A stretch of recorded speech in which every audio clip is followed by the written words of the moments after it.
ESP.bet. Watch and bet live. Right, this is episode 6 of League's Next World Champion. Show about LCK, hosted by me, Thorin, and co-host Emily Rand, who for some reason, I wonder when this will change. Like every episode, it looks as though she's like held hostage, tied to a radiator in a room with like a couch behind her, and she just sat there like presumably just sitting on the floor, like with a fucking an old trunk with the mic balanced on it and a laptop. Is that what your setup is like? Are you actually sat in a real chair? No.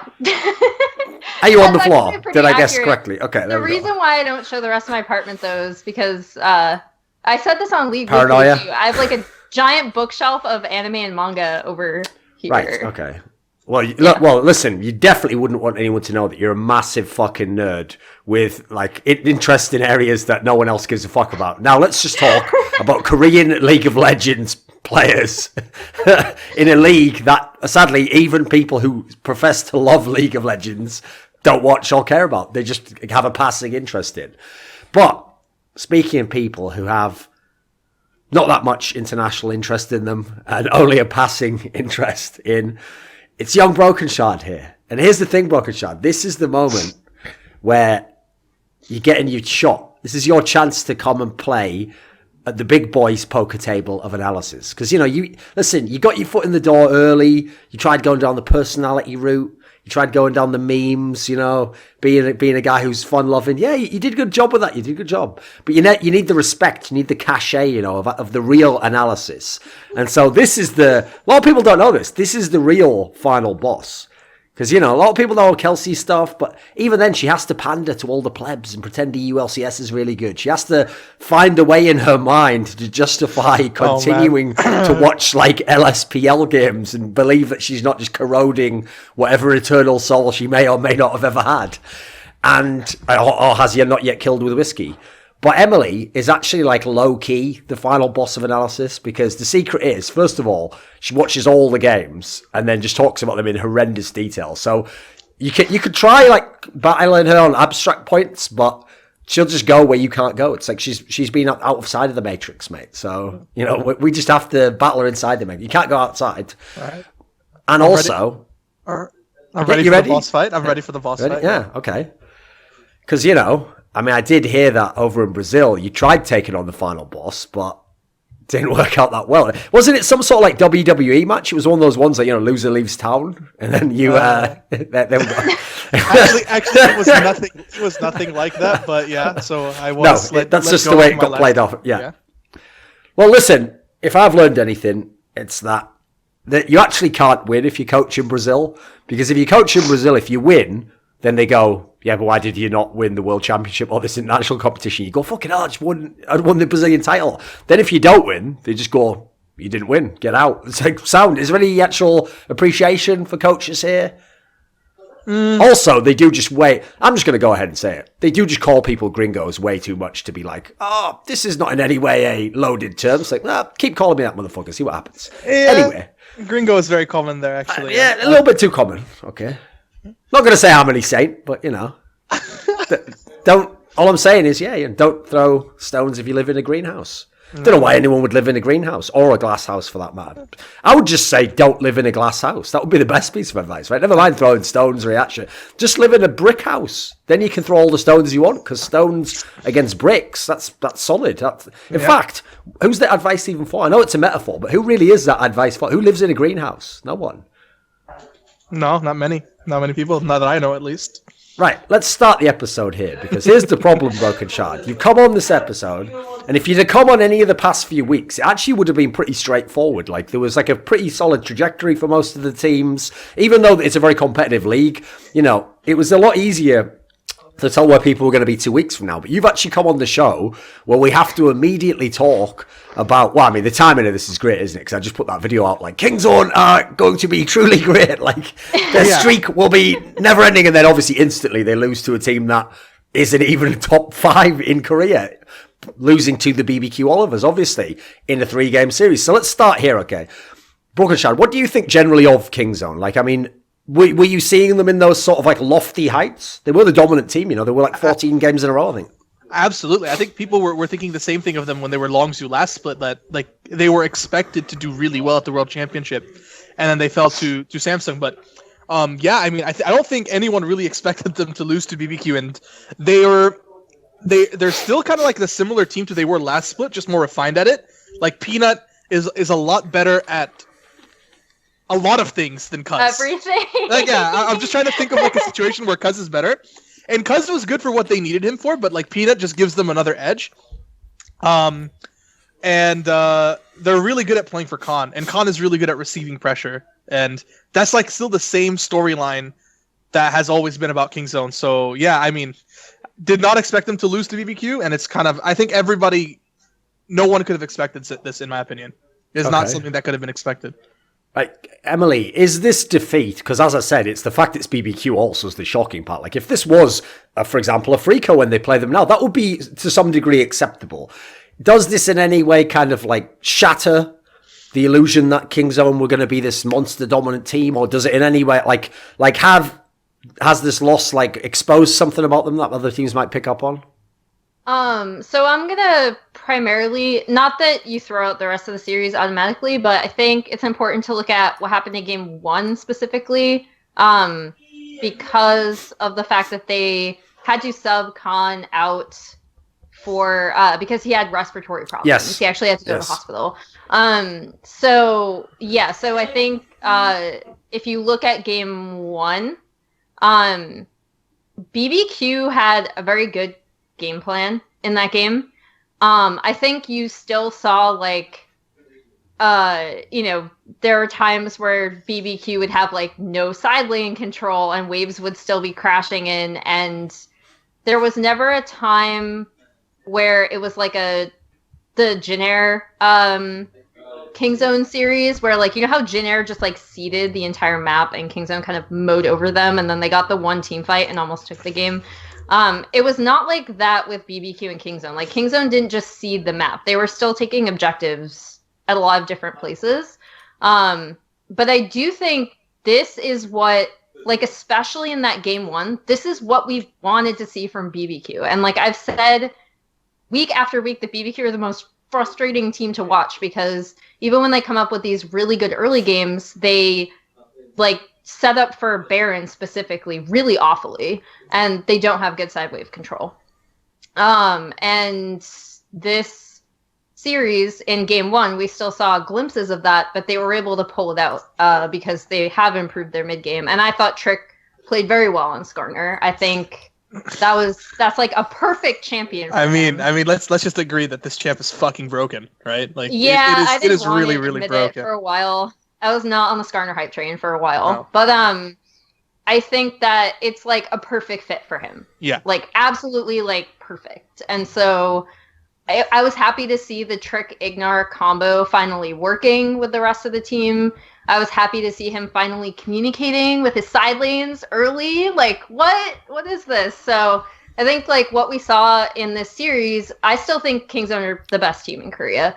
But I think what we did see from the series, which is kind of important to me, was that like BBQ actually found a game plan that worked well for them and executed it well without like throwing away the game in the mid to late part of it. So this is where I come in and I get to talk about like the draft, because it's good that you mentioned Skarner and like BBQ early game, because I think what BBQ put together here is probably the best early game combination. It's the best early game combination that's available for 8.3, which is Kalista and Skarner. Because what that lets you do is that the Skarner has literally no rival when it comes to early game pressure, except like weird picks like Elise and Olaf, which nobody really plays. So you get Skarner, you get Kalista, like two of the best early prio champions in the game. Skarner mows over everybody, gets ahead, and then Kalista pretty much secures the 20-25 minute Baron, right? So already, like, BBQ is playing to one of their strengths, which is a strong early game, and then they're covering up one of their biggest weaknesses, which is bad Barons. And they still had some Barons that I was just like, exactly. Like, they got it with the Kalista Ren, but it was still like, ugh. Also, Kingzone played a comp that relied on not falling behind. Like, Ezreal Gangplank, I don't like this combination at all. I also don't think it fits them, because what they're used to doing is what BBQ likes to do is they like to get a prio mid, with a decent ganking jungler or an aggressive jungler that Peanut can actually go in on, which in this case is Sejuani, because Sejuani is just stupid. And then they like to play around the lane with tempo. And Ezreal doesn't give you tempo against Kalista Thresh, and GP's not going to give you tempo against Ornn early. So they didn't really have side lanes to play around, and then Skarner just mowed over them in the early game. So obviously, the context you mentioned there, Emily, is very key. That yes, they didn't have Khan for Game 2 and Game 3, so it's actually the exact same scenario as when they lost the first 2 games of the split, where they lost to KSV. But as you mentioned, he did play Game 1, and it wasn't just that they'd won all the series in a row; they had also won every game in a row. They were on a 14-game winning streak. So to lose a game with him in the lineup still is significant to some degree. With that said, obviously this is something you can only speculate on. Since he had to leave the series and go to hospital, and we can't really know how serious that is or if it was just some precaution or whatever, and in fact, I have to speculate myself. I wonder if you would do that if this was like against Katie Rolster or something. You know, the fact he's playing BBQ also makes it more forgivable to kind of be like, if it's something wrong, just go and check it out. You know, we can still sub someone in. Did you think it looked like Khan specifically was playing any differently in the first game? Like, could in some way be tied to his problems? Really well. I thought he played really well. Okay. And I think because another thing about Kingzone that is still, I think, a point of attack that teams should look at is attacking the bot side, not because Prey and Girl are bad by any means, but because if you destabilize that side of the map, it's a lot trickier for them to play around top side and mid like they want. And that's what we saw from Samsung at Worlds, right? When this team was not as strong because they just didn't have as much jungle pressure. Yep. But I think that, I mean, it does always make a difference when Khan isn't in the lineup. And I actually thought he played pretty well in Game 1. Like, obviously it's Gangplank, so he is going to have a rough time early, and, you know, they're going to have to wait for him to scale. But even in the mid game, when BBQ started seeding a bit of pressure and it looked like Kingzone were going to come back anyway, they were playing around Khan really well. They were sending him to split push and take turrets. So I mean, I thought he played well. And so it still took them a while to close out the game, essentially. Yeah, like and that's so part of that is the fact that Kingzone were kind of just sat back and they were like, right, we have the scaling comp, so we can kind of like seed. I feel like they still have a really good idea of like how much pressure they can see a bit. And then they also, because again, BBQ, that's why I really like this Game 1, because it's a microcosm of what BBQ can do really well and also what they do really poorly, because there still were like times around like 30, 40 minutes where their side lane control was just not good. Like they were trying to set up for Baron and like both waves were pushing against them. In both side lanes. It was just, I'm happy that BBQ won, because I'm happy to see them finally execute on a lot of the game plans that they have come forward with and just thrown away mid. But I do also think that Kingzone was able to come back because of a lot of these things that BBQ still really has to work on. Even though they didn't win the game. I thought of around like 40 minutes, I was like, oh, okay, Kingzone are just going to come back and win. Because what about this then? Well. So, based on what we saw in this game, and actually, obviously, I mean, we referenced this on a past show, the game they had against, I think it was Jin Air not that long ago, was a bit dodgy as well. Like, they won that 2-0, but they were both like 45-minute games, you know. Does this now open up the notion of which teams could beat them? Because the part of the problem before was, you look at the top teams and you see Afrika is like, it's hard to see where they have an edge. They're sort of like maybe a slightly worse version. Katie's obviously a bit of a mess. KSV's been on the downward spiral. Right? Does the fact that they've given up a game here, and there are still the parity in the league basically never stops. Every week you have these weird games going back and forwards. Which other teams, like what of the teams in the league, who has the style or the composition of players to also maybe get an upset win or get some more games off KSV Kingzone that other people haven't before? Who would you speculate? KT. I think right now, KT, like I am the biggest deft critic in the fucking world. This guy was mispositioning and like losing games alone for KT, but they are playing good. Mata and Deft are playing a very good lane. And they're not making the same mistakes. And just like Emily said, that the way to target Kingzone is to destabilize bot lane, and then gives them a certain win condition. In a way, Smeb goes toe-to-toe with Khan and doesn't like concede all the pressure. I think that KT have probably the best chance of a top team to beat Kingzone, like realistically. But with Khan, it's a lot harder because if you do target the bot side, they will target the top side, and it's all about how well Smeb can deal without resources. What do you think, Emily? I would agree with that. I can never rely on KT to actually execute, but I would agree that like the ideal of KT would be able to do it. I also think like, and I don't. Again, I said this last week. I don't think their series was a particularly good one, even though there was that first game where Jin almost won. But I think Jin, if they can play the way that they played against the Freaks, that is another team that will be able to target bot side. And if they have, because I think Sohwan is actually fine. Like people are finally starting to give him a little bit more credit because he used to be really, really bad. But the big thing is the big problem is their mid lane. So if Jin is able to play like they did against Afrika this week, I could actually also see Jin being able to knock out Kingzone as well, just because even if they mess up, their late game team fighting around Teddy is still very, very good. Yeah, Teddy's a beast. Grace is mediocre on things not called Talia though, and it's BDD's best champion. That's the issue. BDD's that's best the main champion. issue with Jin is that their mid lane is still very shaky.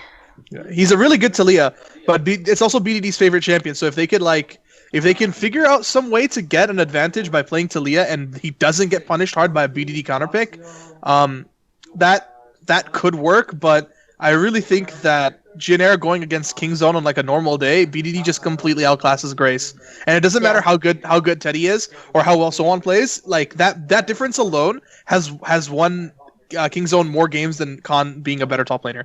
Just BDD completely outclassing mid laners. So I think that is a huge problem for Jin. Pawn, he's inconsistent, but his highs are His highs are better than Grace. His highs are a lot better than what Grace has to offer. So again, ideal KT, I think wipes the floor with Kingzone. Here's the weird thing about Pawn that I actually, in a weird way, sort of respect. Is that, I mean, it's funny that he played in China because China had a ton of players like this, where they do have talent, and maybe one time they even were a top player, and even when they aren't years later, it's like no one informed them. Like, they still think they're really good. So when Pawn actually has a game where he goes off, he thinks it's the way it's supposed to be. He likes, finally, this is the way I normally play. He's like, he does fucking own and just rack up kills. It looks sick, but I don't know if that guy, like, come on, mate. Have you been watching your career for the last fucking 3 years or whatever it was? Like, remember, 2014 was 4 years ago now. So can we all just stop pretending like things from 2014 are accurate? He said, well, still in his heart, believe in Flame could be the best top player in the world. Right? Anyway, no. Listen, we all have our own blind spots, Brokenshard. We all have the areas we dare not look. Right, here's the question then. So as you brought up KT, obviously KT is now the only other team that's actually in position to displace Kingzone at the top of the table because they also share the same record. KT themselves had a pretty good week because they beat KSV.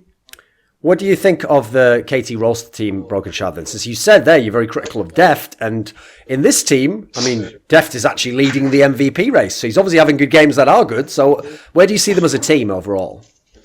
I think KT is just like the team that really could be, but just isn't. They have insane talent, and in my opinion, Score is and has been the best jungler in Korea for so long now. And so he's really smart about how he controls the early game and how he plays around his laners. The problem is that Score is not a hard carry jungler. Like, he doesn't control games on his own. He is very much a jungler that plays for his laners. He's like a much better Reignover. We had this discussion, remember, when I came on Narrative Wake? We talked about Reignover as the guy that empowers his laners. Score is Reignover on steroids, if that makes sense. But the problem is that his laners, the main carries, and the carries that they tend to play around more often than not are very inconsistent. Pawn and Deft. So now they are gaining some, at least when I say now, I take a look at the KSV series, and they played really well. KSV inted, but KT played really well. And Deft and Pawn played well. Good. Like, not inting. So if this keeps up, then KT are in a position to win, but this has been the same story with them for a year? For pretty much last year, right? Last year. The super team was made. It's just like, if they just aren't stupid, they'll win. The problem is that when it matters most, they just fuck up. They're really and they mess dumb. up. Yeah. I don't know. I want to believe in KT, but we can't deny that they have absurd ceiling of skill. Yes. But we have to accept the fact that they haven't shown that they can reach that level consistently. Like the big problem with them as a team is this is exactly where Korea still being best of 3 and there being so many teams, there's 10 teams in the league, means that it's so hard for Westerners to get a really good take on it. Because if you just isolated all of the really good wins by KT, they'd look like the best team in the entire world. They have like one of the most ridiculous snowballs in the whole fucking game. The problem is, if you then took even just the middle ground games, you'd already start to see like, whoa, there's a lot of weird flaws here and like play. And again, if you then told people the context, oh, by the way, these players have been playing together literally for like over a year. Like this isn't even a new lineup. That does make you it kind of saps a bit of your hope, you know, because you feel like if you haven't figured out these issues now, when? Probably never, right? They're a very confusing team for sure. Like imagine if Korea was best of 1, KT would be dominating the league by far. Because they could easily get a streak going for sure, yeah. They are an absurd they have an absurd grasp of how to play the early game. Very, very good.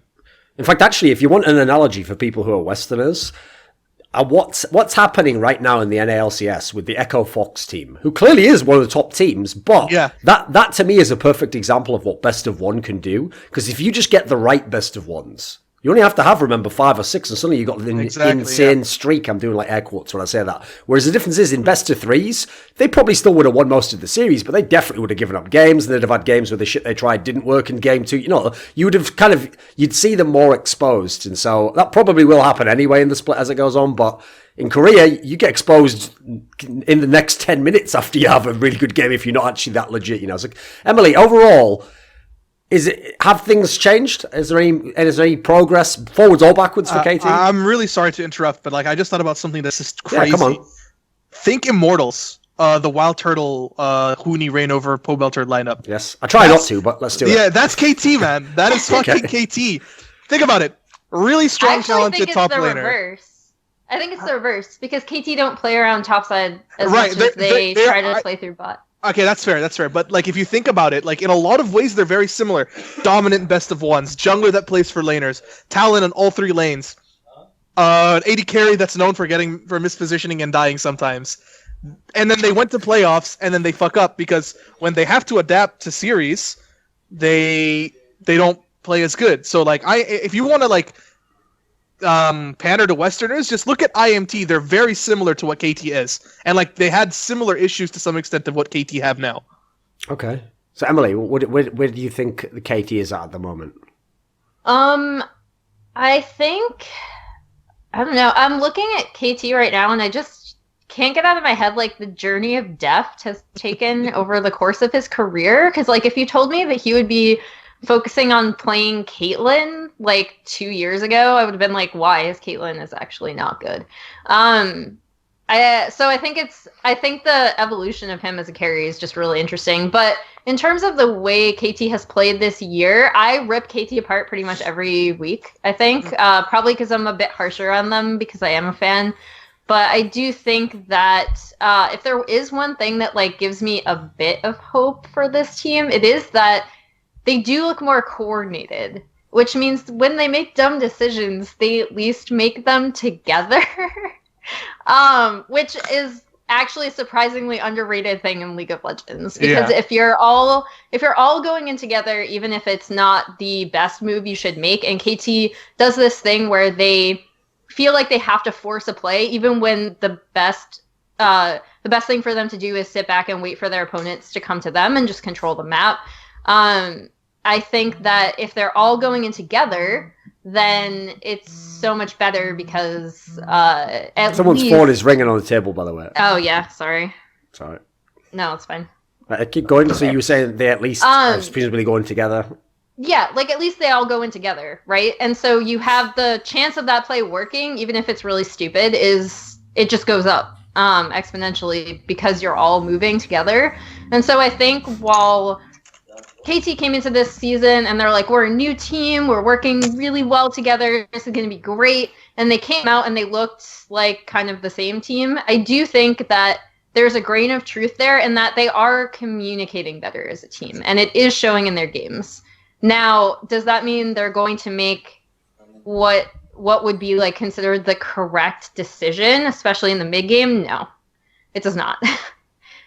So I mean, I think the KSV series is a good example of like what KT can do like super well, and unfortunately KSV are playing really poorly right now, so that's an unfortunate part about this, but I do think that KT generally have weirdly enough in the regular season performed well against both KSV, Samsung last year, and then and Longzhu as well, which makes them again a really interesting matchup for Kingzone, despite the fact that they got obliterated in game 1 of their series previously. It's just they are their own biggest enemy. I feel like if they fix their issues, they have a huge advantage over many other teams. But that is the problem. Like, can they overcome themselves? Yes. Can they? I mean, I want to say yes, but I will not get excited about KT. I refuse to get excited about KT. I will acknowledge they're good games, but I will never. I don't think I can do that to myself anymore. You know, I owe it to myself. For every good game, did you see their series against Rocks? Yeah, there's something like that. Yeah. Okay. What about this then, Emily? So on the recent episode of Narrative Work I just released, which is an EU LCS one, since I had Soaz on the episode, right, every time you talk to Soaz, you basically have to sort of give him like 10 minutes to get out of his system, like how broken like top lane is, now it's just shit, and you can't carry, and you have to basically play like anti-fun way, That's just like his whole thing, and what's good about it is, obviously it's like watching a stand-up comedian do a classic comedy set, he's hitting the same old jokes that you want to hear again, but he works in some new material here and there, he's got some modern shit that hits the current topical climate, of what's going on with certain runes or whatever. But here's the thing he said that I thought did seem like it's hard to argue against. It's that no matter what you think of the top lane, even though you can play carries in it currently, and you have some amazing players in the top lane, it's hard to look around the entire world of League of Legends and find really good teams who play through the top lane. Even if they have like their best players in the top lane, even if they play a carry champion in the top lane, very few. Like even when you look at Korea here, okay, they have Khan. Doesn't mean they necessarily just ram it through the top lane all the time. KT has Smeb. As you said, they tend to actually give priority to bot lane and mid, basically. And then you look across the world, even though teams we were referring to before, Echo Fox, they don't really just only go into the top lane, Cloud9. It almost doesn't matter which region even you go into it. It does seem like for some reason, no one's playing that way through top lane. So the question is this. One, what do you think of that? And then two, to tie it into this topic, is that an issue for KT? Like, if you could play through the top lane, would KT be a better squad? I think a lot of that would actually depend on Pawn. As weird as that sounds, because playing around their bot lane, I think, is a bit safer for Pawn than it is to play around topside. And Pawn, like, it's hard to look at his series this week, because I think he did really well on like Malzahar, which is not a very high it's a very difficult champion to play. Ceiling. It really is, yes. And then he played Ryze, which his Ryze is fine. Yeah. But I think in order for them to play more around topside, it would depend a lot more on Pawn, because when you play around topside, in my opinion, and Bram can like veto this if he disagrees, but you really need to focus on the jungle mid 2v2 as well. And that's where I think KT might struggle, not because of score, but because a lot of the times when score is communicating with mid, it might be to cover up for Pawn's loss of mid pressure, or Pawn is roaming bot typically on KT right now. He's like pushing out mid and then roaming, and he like always loses lane. Like even in an advantageous matchup, he's pretty much almost always losing lane. Yeah. And the person who ends up coming in and sometimes pushing out the wave, but either that or just making sure he has vision, is usually score. So I think that in order for them to play topside, they definitely have to shore up what they're doing with their jungle mid 2v2. If that makes sense. I mean, yeah, everything in this game plays through mid lane. So having a weak jungle 2v2 means that you're almost limited in a lot of ways. But I would say that one of the big issues with playing through top lane is is difficult for one, and the types of champions that you have to do it with are limited in a sense that like you can get Gnar very far ahead, but he will do only so much, and as well as like the type of top lane matchups, it's almost better to, if you have a good top laner, right, to let them fend for themselves because you know that they won't get farther behind. Yeah. It's like almost okay for your top laner to be behind like 1,000 gold if your AD carry is ahead more. You know what I mean? Or even equal amounts. And I also theorize that it's easier to play for Deft because I feel like Deft makes less mistakes if he's ahead. At least if we're really thinking about that. And also, and the last thing is that if you free up the bot lane, Mata stops Pawn from inting. Score finally has a buddy.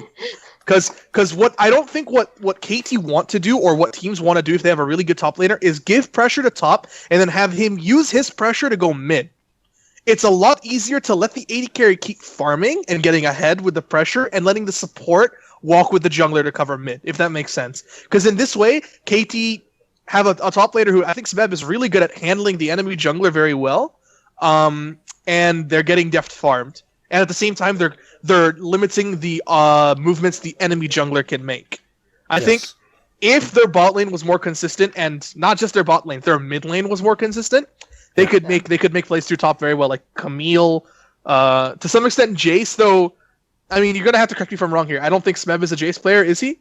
Is he a really good Jace? Or I think he's only played it a little bit, right? Yeah, I don't know. So No, yeah, Jace is good. so yeah. I mean, they could play stuff like that, but it just doesn't make sense for KT. It makes sense for Kingzone because Prey and Gorilla know when they don't need to pressure, and they know how to deal with the map with less resources, to some extent. Okay. I think a key point you made there that was an interesting one because it's a subtle one, it's one people will miss, is actually to tie it into what I said about the KT example. If you look at a lot of top laners who are like, they are the star top laners, you're going to look at their best games, the one where they just carry the whole game, where like everything's working through them, the comp set up so that they're the best player, you know, and they dominate. And so all everyone's doing is ranking everyone's ceiling, basically, and going, right, this guy has the better ceiling. I think actually one of the factors, because this is what makes you like the all-around best top laner, in my opinion, is the guys who are amazing at 1v2ing when they don't have like the jungler counter-jungling, and then the guy comes in and you're going to get ganked, but at the same time, you're not going to go, oh, I'll just sit under my tower. You have to sort of walk that tightrope, which is what top lane's about. And so that's one of the reasons I always used to actually say back in the day that Flame was one of the best. And that's one of the reasons why, to me, funnily enough, I can actually say I did call this because I said this at Worlds before the final of Worlds in 2015 when Coup Tigers were not considered best at SK Telecom and everyone was on Marin's dick so hard at that point in time. He even got the MVP in the tournament, if you remember. I said that I actually thought Smeb was the true like heir to Flame, like the king of the top lane carries. And this is one of the reasons is because he's also somehow just absurdly good at basically absorbing your pressure, but without it costing you. And so, like you're saying here, in a weird way, even though he might be the best player on the team, it is logical to, well, let's just use him to shore up the only weakness we'd have, because where we're putting no resources. Exactly. And then just let the others actually then have an easier time, and they're really good players anyway. I can probably guess who you think the best top laner in EU is. So are you going to go for it? Yeah, for sure. Yeah, and easily. It's precisely why, because Soaz is the best at doing a lot with so little. Yes. And I think whereas, for example, you know, Kuve higher than Khan. I also rated Kuve higher than Khan Okay. for precisely the same thing. Kuve does the most with very little because Ambition had to hold Crown's hand for the entirety of Worlds 2017 because Crown lost mid to every single player. So he had to put all his... losing mid. Okay, let's just he's still losing mid, but you know Crown was really good at 2016. No, it's actually really sad. I think Crown is slightly better than where he was at Worlds. No, he's definitely better than Worlds, but for me, specifically for top lane, but it can almost apply for any role. It takes a good player to take a lead and pressure with it, especially in the way that the game has been moving towards team-based games now, where like if you got an advantage, snowballing leads is actually a lot harder than playing safe and for late game for team fights. It's really hard now. So it takes a good player like Khan to get a lead, to be given a lead and then do something with it. For obviously, I think that goes without saying, but it takes a truly exceptional player, and in a lot of ways top lane, to be given nothing and still find ways to influence the map. And it's easiest to do that with top lane, in my opinion. Yeah. If you have the top laner for that. So if you're Fnatic, you can just let Soaz be on his island because you know that he's always going to find ways to be influential. or Kuve or Smeb, because your bot lane is the one that needs the help. In KT's scenario though, it's not because that they can do it, it's because they kind of need to do it. Yeah. It's the way that they have to do it to be consistent. I mean, to bring it around full circle, that's not even just for KT, although it applies for KT too. But that's another reason why it's just a lot easier to play around bot lane for every team that isn't King Zone. Because if you're relying on these late game team fights and scaling carries, then typically you do want to get your bot lane ahead more so than your top laner, especially if your top laner is someone who can fend for themselves, like Smeb definitely can. Okay, so the other team, who actually previously they were always second in the conversation because they were in second place, they'd been doing amazingly, was the Afrika Freaks team. And this is a team where I think actually week on week I always get more and more impressed because I don't see that many games that look bad from them, like again, it even looks logical the way they play, like the players they play through, but they did get upset. They got beaten by Jinair, and yes, Jinair is a team which we've identified this a long time ago. They are a pretty good upset, kind of magnet. They're going to have chances to get some of these wins, but you would have expected Afrika to win this, right? Yes. Yeah, I think definitely. So. So how did they lose then? Teddy's a fucking beast, man. There's that. In the game one, Teddy got Kalista, and they played a very advantageous matchup for them, and they also got. Again, we talked about BBQ, the Skarner Kalista comp. They got that comp on I say the word steroids a lot, but they got it on crack. They got Talia, Skarner, and Kalista. Those are 3 auto prio champions, and Gnar into Sion, which is a whatever matchup, right? Afrika tried to take Nidalee, but if they don't win early game with this comp, I think that they'll really, really struggle, especially with Zoe Nidalee. So Jinair played really, really well around the jungle AD carry, and then when Kalista was able to be free for pressure with the prio that she got, they really bullied Kuro. Something that Umti and Grace did a lot was just every time Kuro tried to move anywhere, they just jumped on him. And they really made it difficult for the Zoe to participate in this game. Has Kuro's Zoe been a bit whack? Because when I look at his stats now, he doesn't even average 1 kill on it. I think... You can go ahead. I fucked too much. Oh no, so previously when we were talking about Kuro, and I still think actually I don't think this game changes stuff, but he's having a very good year. But I do think when you look at Zoe, I talked previously about how Korean teams weren't picking up Zoe because she doesn't have the same wave clear that they like, and that's not saying that Zoe doesn't have wave clear, because she definitely does, especially with minion dematerializer, but she doesn't have the kind of sit in lane and farm and clear out style of wave clear that typically mids like Kuro, who kind of is the epitome of that style of mid laner, likes to have. And one thing to also remember about Zoe is that she oddly enough has a very low mobility that is kind of counterintuitive when you watch her play, because she's kind of jumping everywhere. But when it comes down to it, she's not as mobile of a champion as she looks visually, if that makes sense. So I think Jinair had a really, really good game plan in terms of attacking Kuro on a champion that, I'm not going to say he can't play it, but it's definitely not the style of champion that I think he is most comfortable on.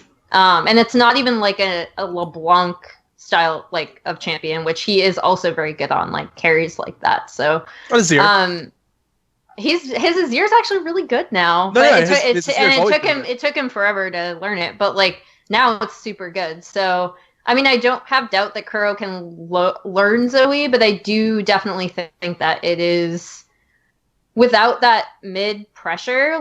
So this series to me was all about mid pressure. Even though there are a lot of other good things that Jinair did, and Teddy is still absolutely monstrous. This series to me was all about mid pressure, because the thing I've been harping a lot on Jinair is that their mid laners just aren't up to LCK level. And they've kind of settled on Grace, and he's been steadily improving. And that's kind of what you have to do, right? You have to pick the one that's performing better, and then stick with him, because, he'll at least hopefully continue to increase in skill as the games go on. And that's what we've seen from Grace, but this is the first series where I look at it and I'm like, wow, Jin actually had mid priority in both games. And then the first game, it's because he was just a phenomenal Taliyah, and they came up with a great game plan of him and attacking Kuro, even on Kuro's side of the map once the map started to collapse back around mid. And then in game 2, they ended up with Galio, which is, the champion that Rock started playing because they knew that it would give them automatic mid lane priority. And it's also something I believe we saw Kongdu also bring out for similar reasons, because you have control over mid. Even if you get pushed back, you'll be able to push the wave out eventually, and it gives you the ability to be in side lanes or in team fights all around the map. So it's amazing what Jin looks like when they actually have mid priority. It makes a huge difference with how the team can work. So think about Grace, though. Think about Grace. Like, he's the Taliyah player, and he gets Taliyah, and then he gets like the tank Taliyah. So he is VDD light in a way. So they're playing around. Yeah, I think it was like Taliyah and Rise when he was coming up the solo ladder. Taliyah, Rise, Galio, those were like his 2 champions. All mid priority champions for roaming, and I think that because considering, in my opinion, like is, I know a lot of people are talking about Teddy, but has been so good for a long time, and now that he is a mid laner that really like not only like he relies on it, but also uses mid priority very well, that mid jungle is deadly. And I think that that's something that Afrika also kind of dropped the ball in, because if you think about it in both games, I talk about draft a lot, but so not jungle. So Zoe relies a lot on the jungle to keep her safe and to let her be enabled, and Nidalee doesn't really do that for you. And then the second game, fucking Poppy Corki, what is that against Galio Camille, which is just like Galio Camille, like Galio Camille's really strong. So yeah. They found Grace's strong point. The only problem is that I think if he doesn't get those champions, they don't get to do that. Jin doesn't get to do that. It's still a huge issue. Like, I still think Jin is actually, like, their mid lane is still definitely the weakest part of this team, and I think it's still going to continue to give them problems. So I don't think that this is an example of like Jin at their best. Like, this is what peak Jin can be if everything is working on the team. But obviously, I think teams are going to look at this game and they're just going to be like, well, we're banning out these champions and we're not going to let you have them anymore. Okay. Actually, I had a question for you, Brokenshard, because we addressed this topic. It's a meta-related question on past episodes. I want to get your take as someone who is coming from a totally different region, which is that still to this day, you just never in EU or LCS see anyone play Ornn support. They just don't do it for some reason. And in G2 fact, does. Oh, G2 is right. Yeah, okay. G2 actually likes Ornn a lot for support. But I've noticed at the moment that support seems to have one of the most diverse champion pools I've ever seen in League of Legends. Like, if you go into the different regions, like for even NA and EU have differences. Like NA is like Alistair, like all over the place with a bunch of them. EU like plays a lot more Janna. They have like, Ataric's obviously super popular in NA. Why does something like Ornn not really get in the rotation much in the West, do you think? Because in Korea you see it flexed fairly often, actually. I actually don't know, because I don't think Ornn support. Okay, I think Ornn support was good because Ornn was broken. I just want to make that absolutely clear. When Ornn was broken, Ornn was good because Ornn support was good because Ornn was good. Right. When they changed the way his W works around CC in a melee support meta, it means that when you're just like standing breathing at people against a ranged champion, you're not really threatening them.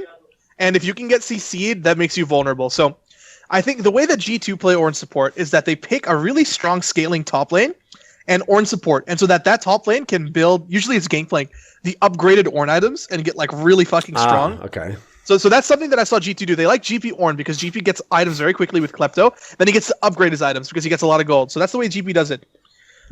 Why is Ornn support played in Korea more than in the West? I think it's because in NA, they really love Taric. And Taric is really good into Ornn support, and there's this huge emphasis on team fighting. And Taric is inherently good against Ornn because if you can ult his ult, or ult when they're about to come in, Ornn is a bit less useful. And EU has a fetish for Tahm Kench. Yes. And Tahm Kench... Korea loves it as well, to be fair. Yeah. I mean, most regions like Tahm Kench, but E really loves Tahm Kench. Like, E really does love Tahm Kench, and Tahm Kench is also a great answer to what Ornn wants to do. both in lane and outside of lane.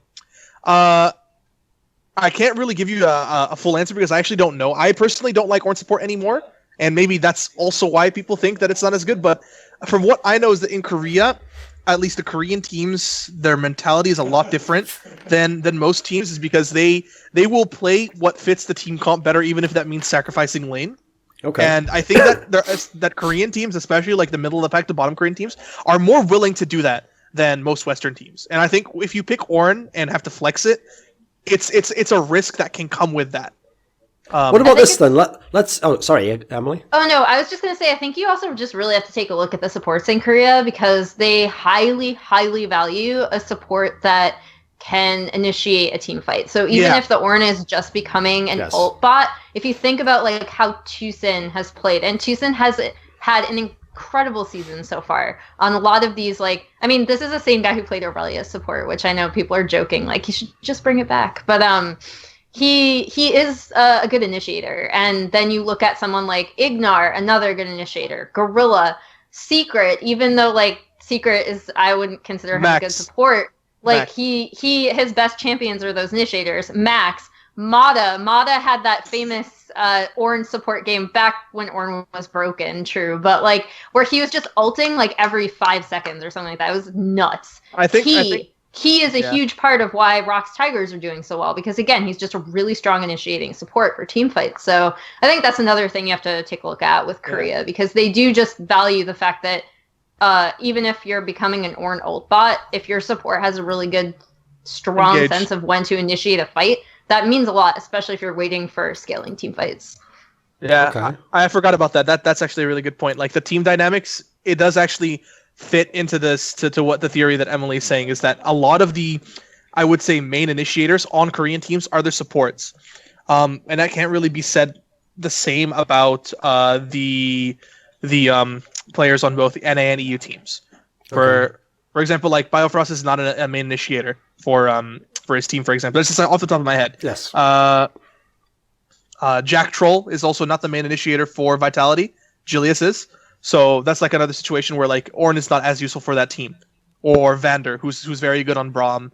Promiscu is an example of someone who's a good initiator. He's a really good Alistair. But yeah, the dynamic just doesn't fit so well for EU teams. And actually, I completely forgot about that. That's a really good point. Okay. What about then if we open up the concept outside of just Ornn then? Why is support so insanely diverse right now? It's easily the role that has the most champions played in it globally if you look overall. Yet, like for anyone who doesn't know the context, that has definitely not been the case in past years. In fact, you go back over the last couple of years, support players complained like fuck that, there was like, I have to play these 3 or 4 things, or I can only play this other thing as a weird counter, why has this become such an incredibly diverse position? I think you have to also talk about like the way that the meta's evolved for bot lane. In season 5 was essentially like Braum, Alistair, Thresh meta, where it was just like the trifecta of 3 supports and like the occasional Morgana, where you would pick these supports early and then late pick your AD carry, unless it was Kalista, to win the matchup bot or to determine prio in bot lane. Nowadays, or at least since then, supports are the ones that actually dictate how lanes work. For example, like you can pick Varus early, and Varus is just a strong early game champion, but then if the enemy picks Braum, you can take Tarek, and that'll get you prio. If they take Alistar, you can take Tahm Kench, and that'll get you prio. If they take Alistar, you can take Braum, and that gets you prio. Just for example, supports have become the catalyst for pressure in bot lane, and they also tend to be the way that you round out your composition, at least the influence of support, because of the meta changes. So your support is usually the one that has most of the utility on the team. So you pretty much can determine if your comp is a side lane pressure, hard engage, disengage, siege, poke comp, because a lot of the main priority champions in the game are very versatile. So support can be very specialized. That's why you see counterpick support being very common and very necessary to determine bot lane pressure. There's actually also a lot of weird picks. Like there's tons of people still play. I mean, you said Promiscu there. He played a fucking Zillion game recently. Yeah. I know in Europe there's sometimes like Kasing, I think still plays fucking Lulu. Like it's mad how many champions are getting picked. Do you have any thoughts on this, Emily? I mean, so I'm going to speak more to Korea specifically, but I think because Korea seems a bit less diverse, right? Yeah, well, a lot of it also has to do with, I think, what I said previously, where you have a lot of supports that are just so good at initiating fights and skirmishes, but then since the Relic Shield changes where you don't have to stick in lane. I think another thing that's really cool about support champion diversity is that you can go for just a strong, like, crushing bot lane, right? Or you can actually go opt into almost like a 2v1 or a situation where your support is roaming and trying to get picks. Like, we've seen, I mean, in Korea, I think Ignar is still probably the best, like, example of that. Even last night, his Thresh was, like, fire in lane and out of lane. So I think that also has a lot to do with it, too, because if you have different ways that you can play around bot, either with sending your support to roam for mid pressure or to make picks around the map if you're running more of, like, a pick skirmish comp, or you can just go for, like, straight up 5v5 team fight. You can have a really strong lane, get those counter picks like Ram talked about. So I think that has a lot to do with it as well. Just, like, the fact that bot lane in and of itself, I'm so happy that the 2v2 Relic Shield meta is dead because it gives us a lot more fun things to watch. Oh, yes. Also, one more thing. Since supports are being picked later in the draft, they're usually a common pinch pick because of the way that the new drafting works. So after the beginning of Season 7, when Karma, Lulu, Nami were, like, the best supports, when those got nerfed, everything could be played. So it's basically like, if you pick a support early and then they ban 2, you've kind of got to go deep into your pocket for another pick, right? So I think that could have also influenced a more diverse support pool, because support is very commonly left to later picks. People might pinch them early to get, like, a strong pick.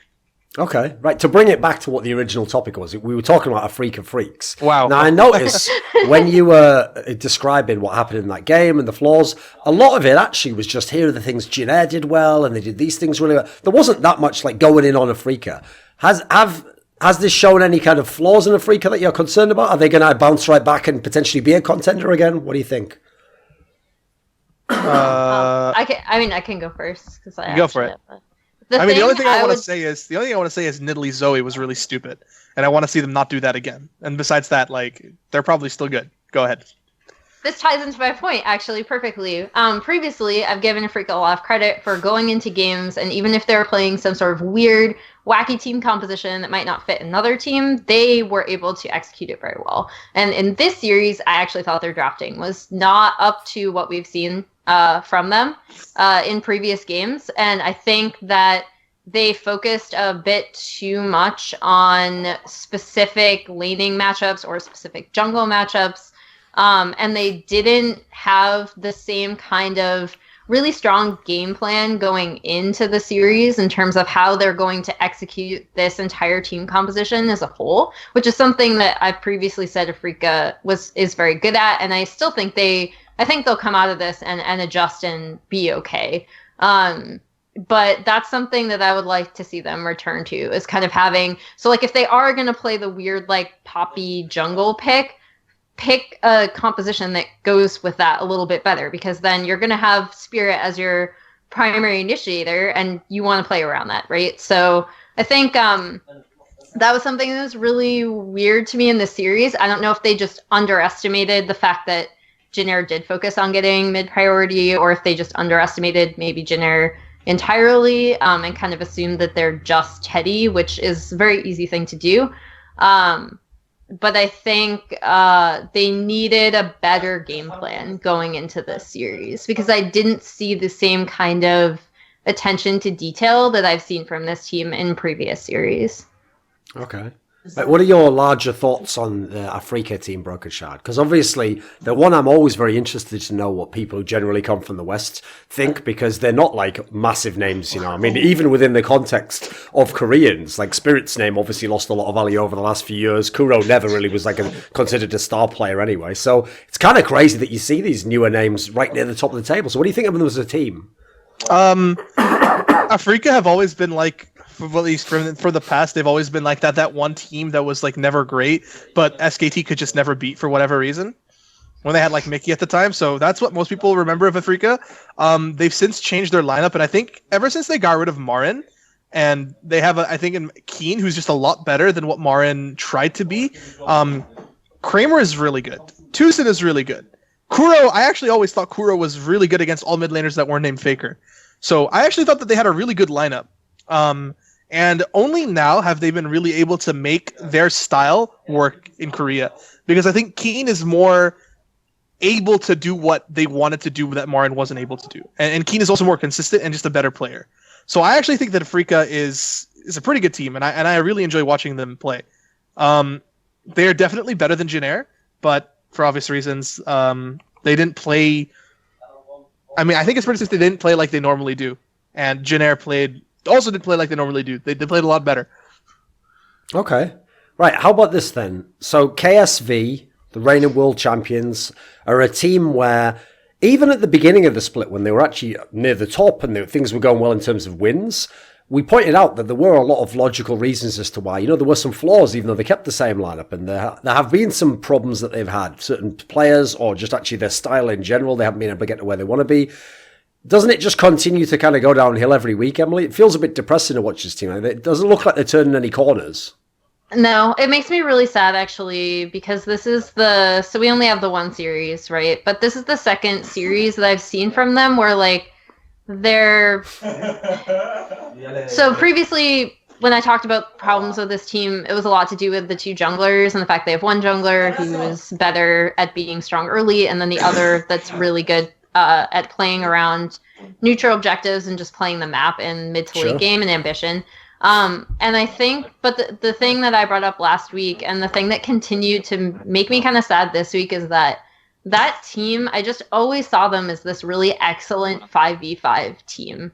And they don't even really seem to have that anymore. Like, they just don't seem to be coordinating together as well. Like, when KT Rolster, a team that we have previously ripped apart for, maybe not having everyone on the same page, and maybe someone's initiating when the rest seems like on the other side of the map. Like, when KT Rolster looks like a more cohesive unit than your team, which was known as a 5v5, like, monster, just, we might not be as good as our opponents, but we have a really strong late game team fighting and strong objective control late. It's just really sad to see for me personally. Because I don't know, I want all of these teams to be kind of operating at their best. So they just, I mean, they did win last night against the worst team in the league. So, but yeah, I don't know. I don't even know, like,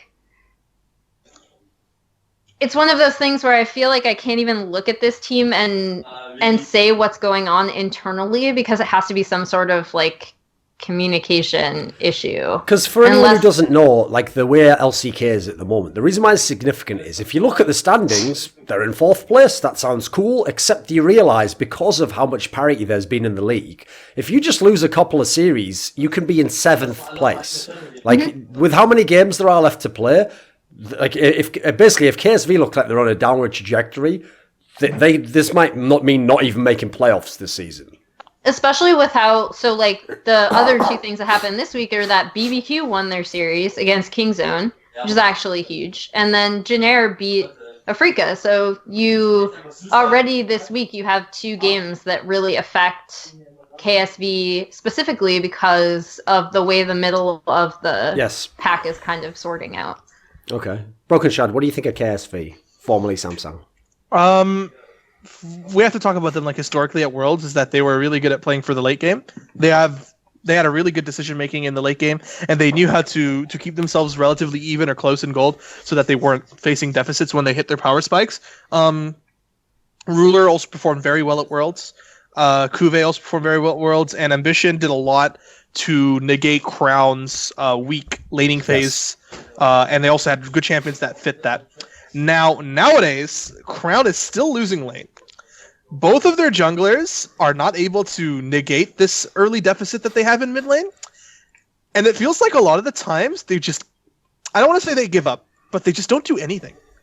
And I don't know another way to say that, but it feels like they just, like, they are still playing for their traditional late game, but they've just conceded. They concede a lot of unnecessary things because they do play for this late game.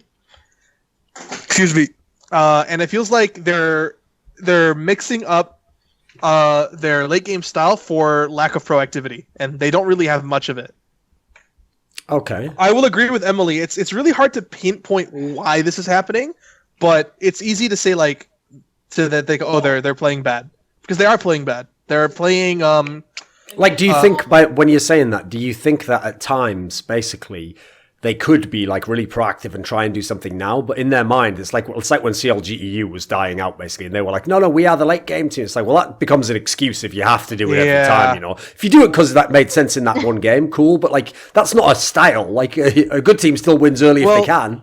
Well, yeah, no, it's not necessarily that. It's like, in order to play for the late game, you have to be proactive, because it's not about just sitting at tower and farming. It's about pushing the right lanes, trading objectives. And it also kind of fits into the way that they draft. They really like front to back team fight compositions, or 1-4 where Kuve is kind of like on his island. So it does make sense for them to play a very trade style centric gameplay. But the fact that they are not being proactive is confusing to me, because they used to be very proactive around the pressure lanes that they did end up drafting for. Like, Ruler's Varus is so good. He is a really good Varus, and they almost like coined when people said like, oh, Brahm's really broken. Braum is super broken. Everyone needs to pick Braum. CoreJJ went out and said in interviews like, oh, Tarek is actually really good into Braum, because like game team fights, it's hard to play into it, and they've kind of coined this lane, which is like the Tristana Tarek, which is the KSV lane, which is probably one of the strongest team fighting comps in the late game. Problem is that you put yourself in a position where you're not going to win early. They need to find ways to make it so that they don't lose early. And where they were doing that in the past, they're not able to do that now, either because they're not able to do it or other teams are preventing them from doing it. I think the saddest thing about this as well is that, like, it's not even like individuals are performing fairly poorly. Like, I think even though Crown's still losing lane, I actually think he's performing better than he did at the World Championship. I still think Ruler has been performing fairly well. I still think Cuve has been performing really well individually. It's just that they have not been able to, like, to Ram's point, we saw Kingzone against BBQ, right? And I keep bringing up that game one because between 30 and 40 minutes, Kingzone knew how to trade objectives, even though they still have a scaling comp. And that's what we don't see out of KSV now. Despite the fact that, again, they did beat Kongdu last night, which is an expected result. Obviously, yes. I guess what series that you really want to look at is the KT series. Yeah. And I do really want to talk about KT versus KSV game one. So I watched the game like I do most KT games, sitting here in my desk, opening the game. It's like, all right, I wonder getting ready for the disappointment to just wash over you. I have my stuffed husky here that I'm gonna hug. This helps me get over the disappointment that KT are going to bring me. And comfort animal. Exactly. It is a very comfort animal. It reminds me of better times, where KT were not bad. And I watch the draft and I think to myself, all right, how is KT going to fuck this up right now? And then I see that they give Zach, they give Tarek, they give Camille over to KSV, and I'm like, all right, well, that really sucks. And then somehow they don't lose. And I think to myself, I watched bits and pieces of the game, and I went back and watched it. And not only did KT play really well around getting side lane prio to prevent KSV from ever team fighting, KSV really fucked up. And I think I'm going to mention this. I think you might know it. Is remember when they were in the bot side, Kuve had pressure and roamed from top to bot, and then he E'd over the wall into no vision. Okay? This was the main turning point of that game one. He E'd over the wall into no vision around the blue side. The blue buff area of KSV's area, and he just gets jumped on by Mata. Mata just like flash ults him, and they just like go all in on him, and they force his flash, Varus ult, and Tarek ult.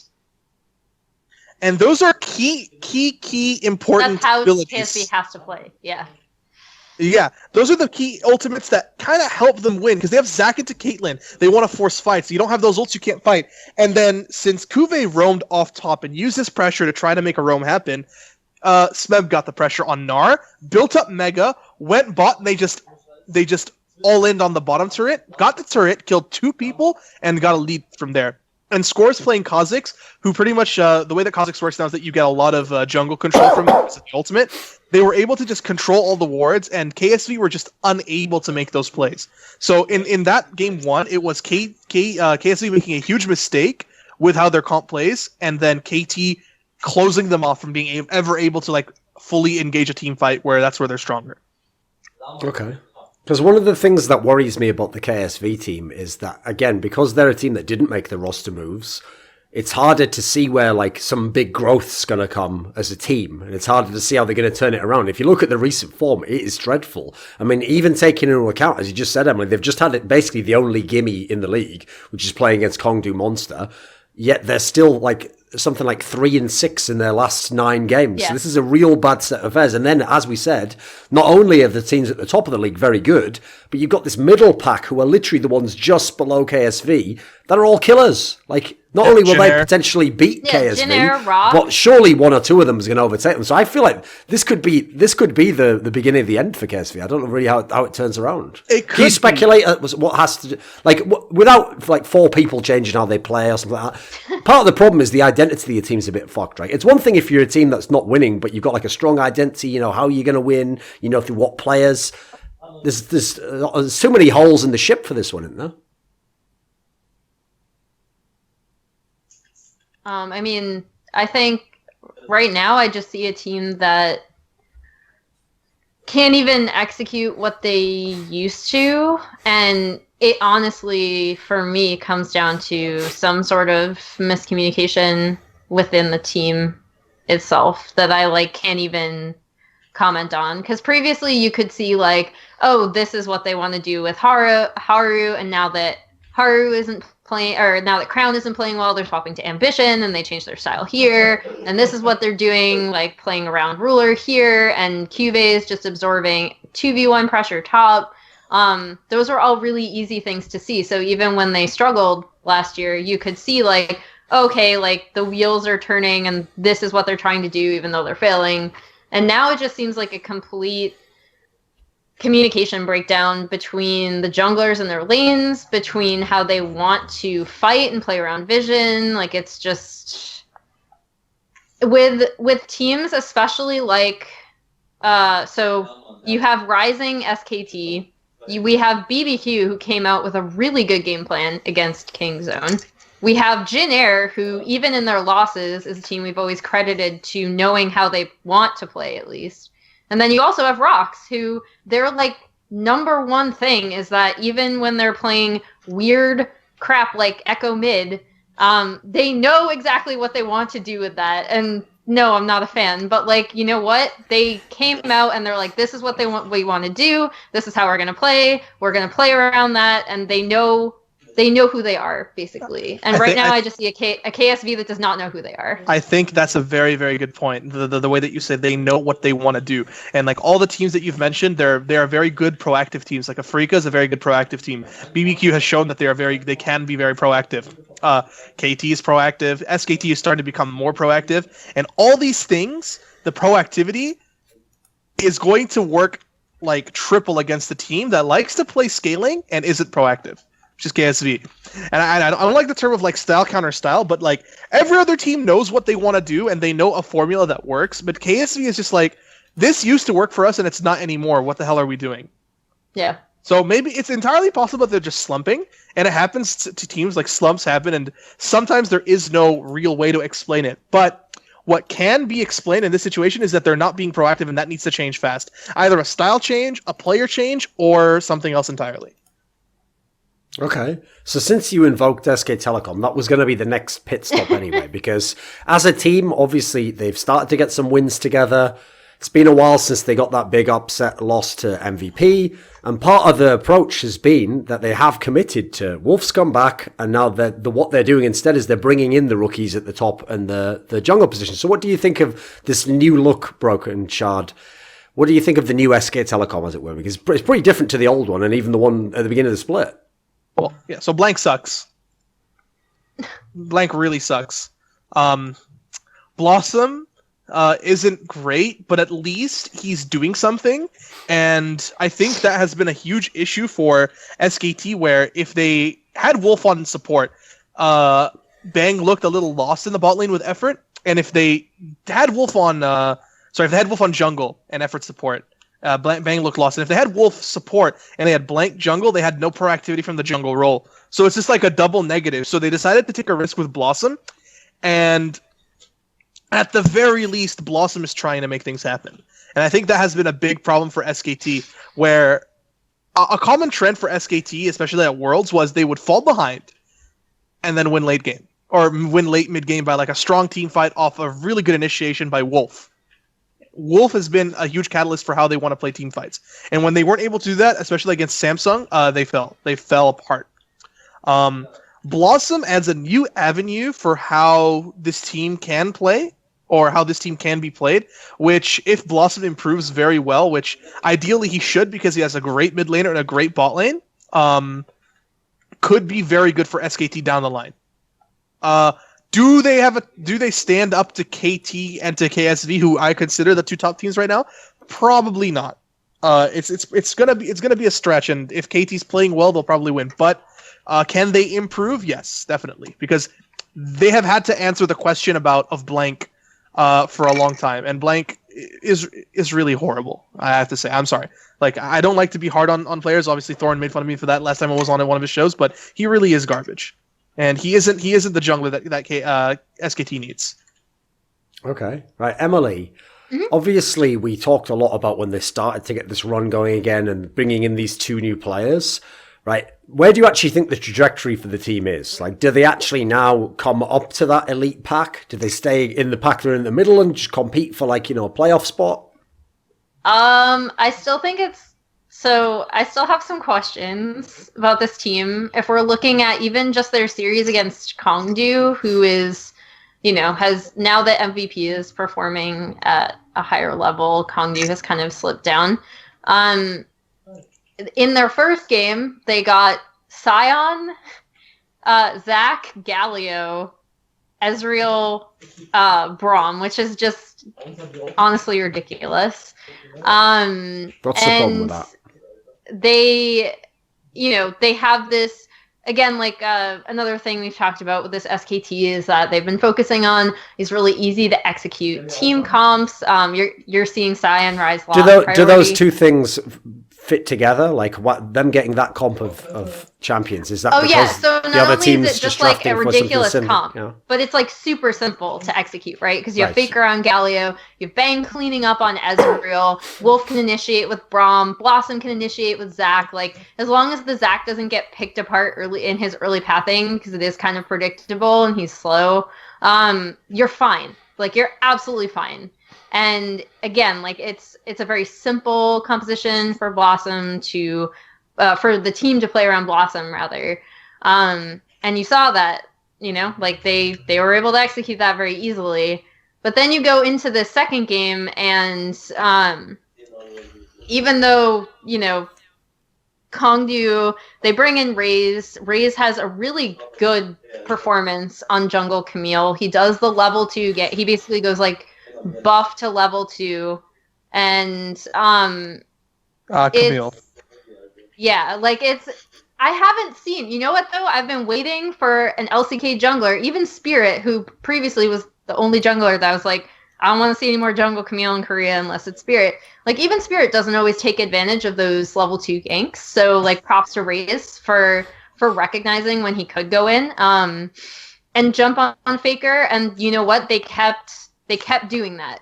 And previously on SKT, when they weren't trying to train up a new jungler, and when they didn't have a new top laner, so one of their side lanes is new as well, I had said that attacking Faker is actually the worst thing you can do with SKT, because he'll just absorb the pressure, and then the side lanes and the jungler at the time, who was Bengi, could easily affect the rest of the map and control the rest of the map, right? So Faker would suck up all the opponent's pressure, and then the rest of the map would be free for SKT to do whatever. But now, attacking Faker actually works a lot better, because Faker is basically tasked with bringing up a new jungler in Blossom.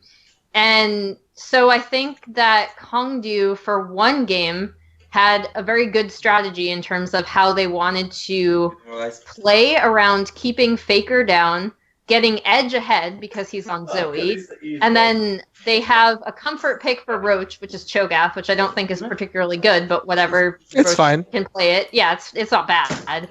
And then you have Kalista Shen, who's Secret, again, like, not the best support, but he's also going to be one of the primary initiators on the team. So I I think that SKT still is going to have issues as they continue to bring Blossom up to speed.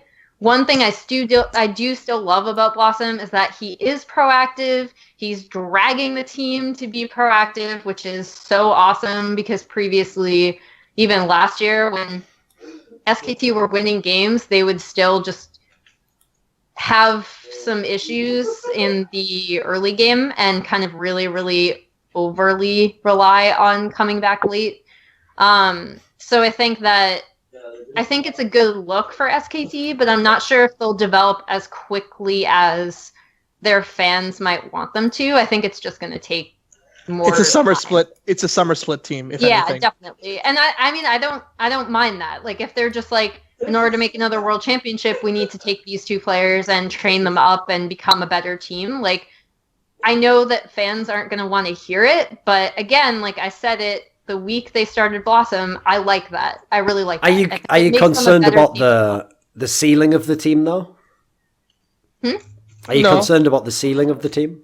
I wouldn't say. I think I can't even imagine the ceiling of the team right now. Yeah. The only thing I might be concerned about would be Tall, because he may have some champion pool issues that haven't been exploited yet. The Scion. They've kind of skirted around. But again, if he's improving with the team, then maybe they can get something out of him that I haven't seen yet. And again, that also will improve exponentially if they have a proactive jungler. Son of Kasing in the top lane. Essentially, that's what he went by in EU. Thal was considered very good in EU by a lot of people, but on SKT, he's having the same issues that he was having in EU Challenger with Red Bulls. And like in the games that he played for SKT against Kongdu, I didn't like the Scion for him. It just didn't fit him very well. He's very good on the gangplank. He was a great Shen. His Camille was really good and his Jace was solid, but I think that the way that SKT want to play, he's not able to play those champions. Like I don't think he's gonna be a really effective Camille or Jace because they don't really play for topside too much. Like they don't heavily camp him. I think that they do still need to play around Faker. At least Blossom and Faker can do a lot together. So Thal might have a transition period where his playstyle will be tested a bit more. Mujin did play around him a lot in the Challenger series. He had a Korean jungler with him when he was playing for Red Bulls, and that resulted in a lot of pressure for him and through mid lane. I would like to see SKT experiment with playing around through Thal. I would really like to see them put him on something aggressive because that's where he really shines. And I want to see how that works for him in the LCK. But I think for SKT to be most consistent, we talked about like playing through top lane versus playing through bot lane. Thal will need to figure out how to make himself effective when he isn't playing a gangplank, which is a very self-sufficient scaling top laner. Like his Scion was pretty shit. It was really bad. So yeah, that's kind of what I have to say about Thal. Yeah, I mean Untara is always going to be there, but I mean, how do you rate Untara actually, Emily? I don't know what to think about Untara. I think he's better than people give him credit for in terms of what he can do. The main problem with Untara is that he still cannot hold up to 2v1 pressure against certain top laners. They're just better, aka Smev, Cuvee, and Khan. And at this point, honestly, probably even Keen as well. He's gonna have some issues in lane. If he doesn't receive any jungle help and the opponent does, or even if he's left to his own devices against one of those top laners, I think they can very easily push him in, even if it's more advantageous matchup on his side. And he's always going to be playing more like tanky teamfight style champions. But actually, I mean, I don't think his teleports and his team fighting are as bad as people kind of said, because I think, you know, everyone really wanted to see Huni, right? I think that was probably part of it as well. So basically, I think Untara is okay, but he has a very defined plateau of what he plays and what he can do in lane against his opponents. Whereas I think what they're kind of hoping with Thal is that he doesn't have that same kind of that same kind of plateau, and that he might have a little bit more potential where in this team environment they'll be able to kind of bump him up a bit. Again, I think one of the reasons why they have been choosing the champions they have for him, one is just that Sion is a super strong champion and Korea values it very highly. But another thing is that when Faker is kind of tasked again with bringing up Blossom and they're really trying to play through the 2v2 in jungle mid, I do think that they're going to continue to put Tall on these kind of not carry champions, or not like hard carry champions that you would think of. Because they're trying to focus more on the jungle mid rather than playing specifically to carry topside. Okay. Right. Brokenshard, what do you think of Bang in 2018? I think he definitely slumped at Worlds, but he's playing better. At least him and Wolf have found their groove to some extent. And he isn't making a lot of the same mistakes that he was doing at Worlds and even at the World Finals. I always thought that Bang was a superstar AD carry that was held back by Wolf, because Wolf being not the best mechanical player. But I've come to realize that Wolf is actually perfect for Bang, because Wolf supplements Bang's weaknesses sometimes and makes him look very good, even if they're not winning lane every game. I think Bang is becoming the consistent carry that he used to be for SKT. I'm thinking back like Season 5. Season 5 Bang was very consistent. He was always outputting great numbers. And Season 6 he had a really good breakout performance. I don't think he's going back to like Season 6 where he was like God tier, but he's looking more like Season 5 Bang, which I think that's what SKT really can benefit from an AD carry. Okay. Right, but basically by proxy, we already talked about Jin-Air and BBQ. The one last team that I wanted to talk about, because we're not going to waste our time talking about MVP and Kongdu Monsters, the one last team to talk about is the ROX Tigers, because this is a team where I feel like they're never really going to get their due, because there's not really any like sexy names on the team, and even as a squad, odds are they're not going to go to the top of the table. They're probably at the right position, but they do win a lot of fucking games. And when you look at their record, the only teams they've lost to are the top 3 teams, and then they lost in the first ever series to SK Telecom, which was the infamous Game 3 Wolf Jungle. So I think actually, if you look at it, you've got to kind of give them their due. They're a pretty good team. What do you think, Brokenshard? They're a perfectly average team. I think that a lot of their players have very long names. So people don't really know how to remember them. Just kidding. Linderong has been very good for some time. Not exceptional, but very good. And I think the addition of Kuzan and Lava to the roster have brought them more... what's the word? Sustainability and consistency to the mid lane role. That's something that Mickey didn't really provide for them. Last split, they had to deal with Lava kind of coming in almost mid-split, right? Was it? It was mid-split. Yeah, it was like towards the end of the split. And yeah. Lava was terrible, by the way. Lava was really bad, but he's less shit now. And they had to transition to that. But now that it seems that they've had time to transition, I think the key players on this team are Key. I didn't mean to do that pun, actually. Key and Linderong.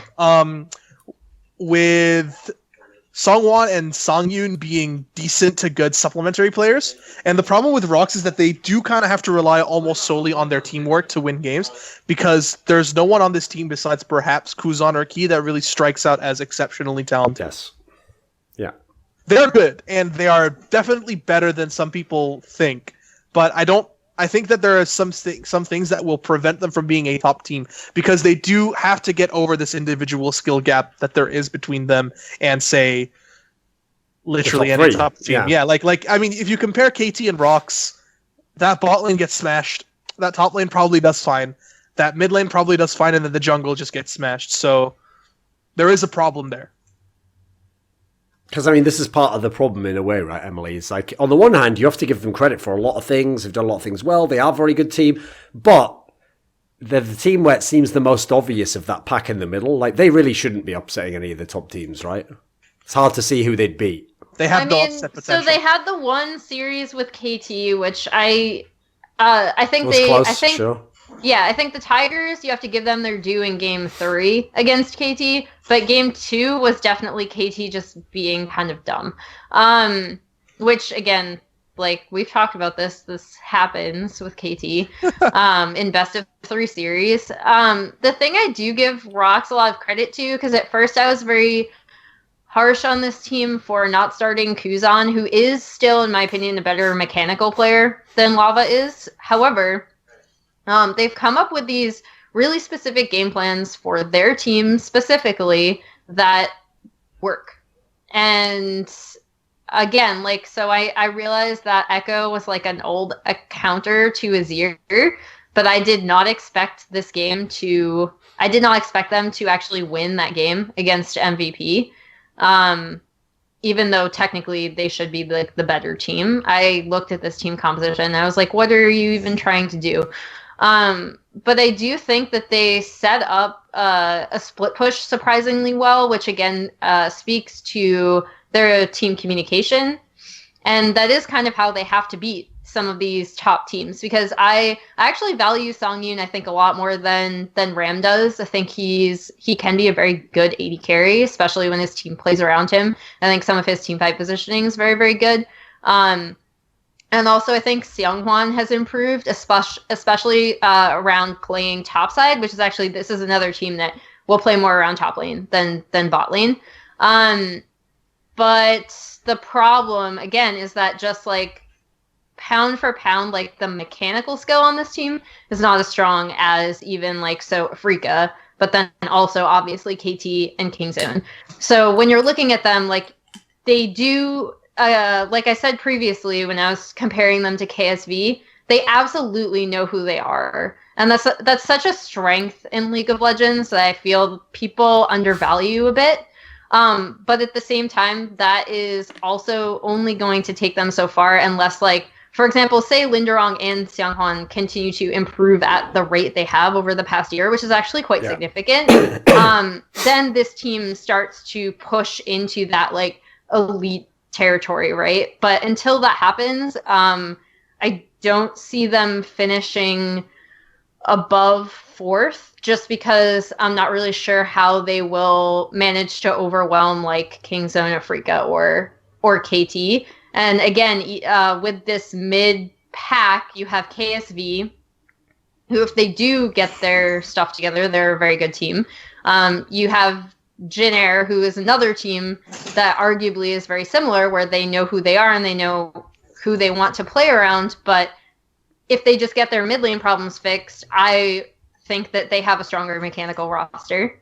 And then you also have BBQ, who the jury's still out on whether they can fix their mid game enough to try to make a last minute Cinderella run for playoffs.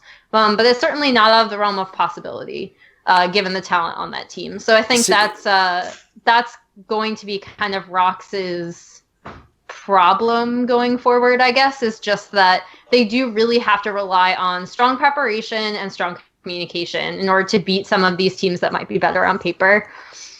See, the interesting thing is, like, this was on my Overwatch show I do with Monty, but in one of the early episodes, we had a guy on who was a Korean Overwatch coach, but like had very good English. Like, I think he maybe spent some time in the West, and so he's one of those guys who can like actually like fluently communicate. And he actually brought up a term, which is a Korean term, which I assume probably actually comes from League of Legends, because a lot of the actual Overwatch players had history in League of Legends or team games like that.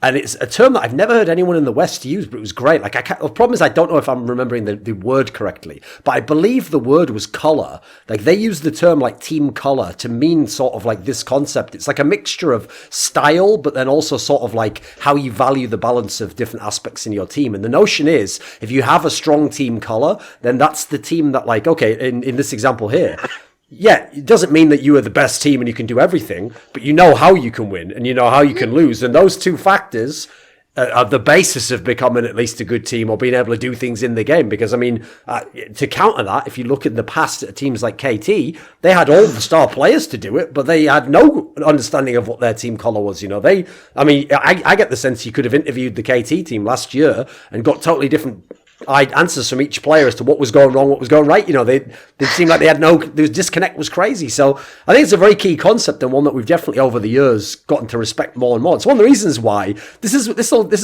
maybe this will actually give some insight a lot of people might not understand. So because so often in the context of summoning Insight, I had to be the guy who was like, oh, I'm going to be the one who's skeptical about like this Cloud9 player. If you remember the original classic 5-man lineup, most of the players I was fairly skeptical about as actual star players. And so as a result, people might naively think that I didn't like them as a team, because famously there was like some like beef between me and Meteos where I never got any interviews as a result. But what people do not know is that actually they were my favourite Western team to watch, because they had the strongest sense of team colour of almost anyone I've ever seen in the Western teams, because they knew exactly how to play, the strengths of all the players, who to play around, what to do in a game. It was amazing. Yeah. Yeah, I definitely think Rox has that. Like, they definitely know how their team works, and they know the limitations of their various players, and there's a lot to be said for that. Like sure, Lava is the one who brought Corki out, he brought Galio out, he brought Echo out, and it's like, okay, I'm not sold on it. I still don't think teams should pick it, but they played really well around what they wanted to do with it. And it ended up working really well because, you know, MVP weren't able to get the early kills on the Echo, which then meant that they could just send him into a side lane and split push. Yeah, I mean, that concept of team color does make a lot of sense for what Rox is, because they don't have the individual talent to win games straight up, but they do understand kind of like how they need to win. I know you mentioned C9, but there's also like past iterations of CLG were in very similar situations. And then there's like TSM who have absolutely no idea what their team color is. So I mean that's like another example of like a team with superstars that just have no idea how to play well with each other. And I figured that you'd appreciate that because that is a jab on TSM. But yeah, wasn't bad. Yeah, it was. I mean, I would have said their color's brown. You can figure it out for yourself. Yeah, interesting. But yeah, I mean, that Rox definitely have that. And then what separates Rox from Jin Air and Afrika is that Afrika and Jin Air definitely have a decent grasp of what it is, and they also have the superstar talent to make it happen. So Rox isn't going to be the team that's going to upset teams. They're going to be the team that's consistently going to beat the bottom teams and then lose to the top tier teams. That's right. Kind of like what they're relegated to doing. As a final topic, okay, we've had this discussion before on the show, and it's one that generally I think is just a good one to update as the season goes on. But basically, I want to know, Brokenshard, who would your MVP for the league be? And by the way, when I say that, always take into consideration, I mean your MVP. I don't mean the bizarre system that they use in Korea, where basically it's like the equivalent of like Player of the Game awards, adds up and you win. I don't mean, you know, someone from the best team, the one that wins has to be the MVP. Just who for you legitimately was what that term means, the most valuable player. Who would you pick at this point in time? That's actually a really tough question. My gut reaction is to say Score, because I think that for what KT needs, he is so important for how they need to play. But you can make arguments for players like Wolf, for example, who has shown that he's incredibly important to how SKT need to play. But I would still probably just say Score or BDD. You know, the problem with that though is that logically, especially if you, I'm not trying not to veer into the territory of just thinking how people do pick MVPs, but for me, the problem with Score is, like, logically, if he does really well, he's going to make someone else who is a carry look amazing, and then they're going to get all the kills, and then everyone's going to go, that guy was the best of the get. So It's almost like the better Score does, the less chance he has of getting an MVP type award, right? It's too subtle. That's the problem. And I'm trying not to be biased because I am a huge KT fan, and I do have a lot, and I do put Score on a level that I believe is higher. But I really do believe that if KT had a different jungler than Score, they would have zero chance of being successful the way that they're playing right now. Yes. So if I really had to say, it would be Score. That is my gut and my final decision. It's Score. Okay. Well, but to finish out then, we'll bring you in on this, Emily. So on that topic then, let's talk a little bit about Score, because the thing I think is interesting is, obviously, he actually built this rep long before this lineup, because he was playing with the KT lineups, which famously was when, like, the Stars had sort of exited the team, and they used to have to work every season with a bunch of players who were, like, they were sort of like middling to good LCK players, but they very rarely, aside from Someday, basically had like a star player. Like, I even considered someone like Arrow, who had some times when he looked pretty good. He was a bit streaky when he's in LCK. Yeah. He wasn't really like clear best AD carry. So with those teams, yeah, I thought it was amazing that Score could get to LCK finals and could consistently be so close to qualifying for Worlds. But then he comes to this lineup, and if you'd have told him those two or 3 years ago, you're going to get these players, everyone would think, cool, right, this is Justice, it's Karma, finally, he's going to win because he's got all the carries. But now he's had the opposite problem, right? Where he's got all these amazing carries, and then now it's, well, which ones do I help out and how? But I've noticed no one ever blames Score. It never feels like people say he's the one who's not making it work. So how do you rationalize that? How do you explain how you essentially, he was so vaunted for playing with not as much talent before. Now he's got all the talent. It's not winning as much, but somehow he's still the best for you. So how do you resolve the two positions, Emily? Okay. Well, he's been pretty even with previous teams, and they had the two crushing losses, both with the super team and with the not super team. Yes. In terms of losing in the gauntlet to Samsung. So that is actually, like, I think in terms of, if you're looking at like how far the team went and their overall win rate, I'd say it's like, I'd have to check the numbers really quickly, but on the win rate specifically, but I'd say it's like fairly similar, outside of one key difference that I brought up a lot last year. It's not applicable this year, but last year I brought up the fact that the KT roster with the Fly, Arrow, Someday lineup actually performed better against SKT specifically with than the super team lineup did. And so I thought that was actually more of a communication or mentality thing, not a obviously not a like mechanical skill type thing. In terms of Score as a player and as a person, I think that, and again, like, I can only surmise this. I followed Score for a really long time, since he was an 80 carry, and he's been my favorite player since like season 2, season 3. Yes. But I think he has a very like natural style of leadership, but it's also kind of reflected in both his AD carry and his jungle play, actually, where like a lot of people accused him of being a KDA player because he would skirt around the back line and then kind of clean up fights.